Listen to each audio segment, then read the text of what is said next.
என்னன்னா இப்ப ராணுவம் உள்ள வந்திருக்குன்ற மாதிரி ஒரு விஷயம் சொல்றாங்க. இப்ப என்ன பிரச்சனைனா, இப்ப ராணுவம் வரதை பத்தி எல்லாம் நம்மளுக்கு பிரச்சனை இல்ல. ஆனா அங்க அத்தனை லட்சம் பேர் அங்க உட்கார்ந்து இருக்காங்க. அவங்க மேல கை வச்சாங்கன்னு சொன்னா, அத்தனை பேர் அடிச்சாங்கன்னு சொன்னா, உண்மையிலே சொல்றேன், அந்த பிள்ளைங்க பாவம், அடி வாங்க வேண்டிய பிள்ளைங்க கிடையாது. இந்த மண்ணில் பிறந்த அந்த பிள்ளைங்க எப்படியே காப்பாற்றணும். நான் ஏதாவது சொல்லிட்டு இருந்தேன்ல, ஏதாவது இது பண்ணி ஆகணும்னு. தம்பி மதனுக்கும் அவங்க வர சொல்லுவாங்க. ரெண்டு பேருக்கும் ஃபர்ஸ்ட் மாற்று சொல்றதுக்கு முன்னாடி ஃபர்ஸ்ட் ஒரு சம்மர் கிளாப் ஷோட் போடுது.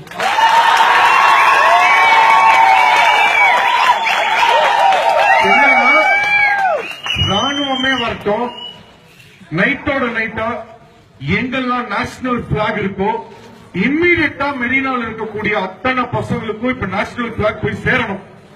நேஷனல் பிளாக் மேல இருந்தா நீ கைய வைக்க முடியுமா?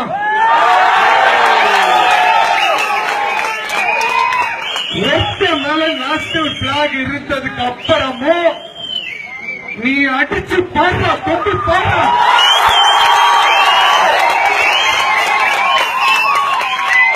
அப்படியே பிளாக் கிடைக்கலனாலும் பரவாயில்ல, எங்க இருக்கிற தூங்கிட்டு இருக்க அடிச்சு எழுப்புகிறான். இதுல என்னத்துல போன இன்டர்நெட்ல வச்சிருக்கீங்க, எல்லாத்தையும்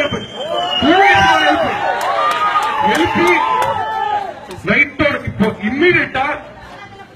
இம்மீடியட்டா அத்தனை பேருக்கும் ப்ரொடெஸ்ட் பண்ற அத்தனை பேருக்கும் எங்க நேஷனல் பிளாக் யாருக்கா தெரியுமாப்பா? எங்க நேஷனல் பிளாக் இருக்குன்னு ஓகே. இப்போ இத சொன்ன உடனே இப்ப எல்லாருக்கும் நியூஸ் போயிடுவோம்ல. இப்போ இம்மீடியட்டா அத்தனை பேருக்கும் நேஷனல் பிளாக், இம்மீடியட்டா நேஷனல் பிளாக், எல்லா ப்ரொடெஸ்டர்ஸ்க்கும் இம்மீடியட்டா நேஷனல் பிளாக் போய் சேர்ந்து ஆகணும். உங்களுடைய பவரையும் இந்த போனையும் பிகருக்கு சென்ட் பண்ற வாட்ஸ்அப்புக்கு பதிலாக இப்ப நாட்டுக்காக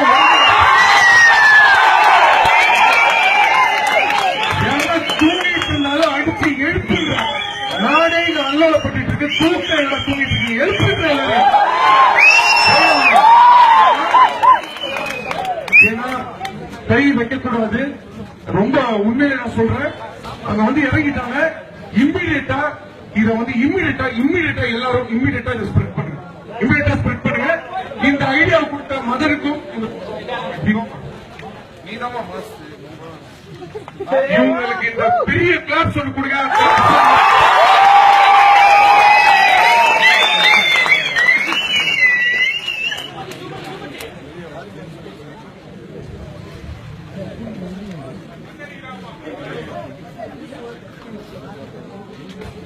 போதும் பையன்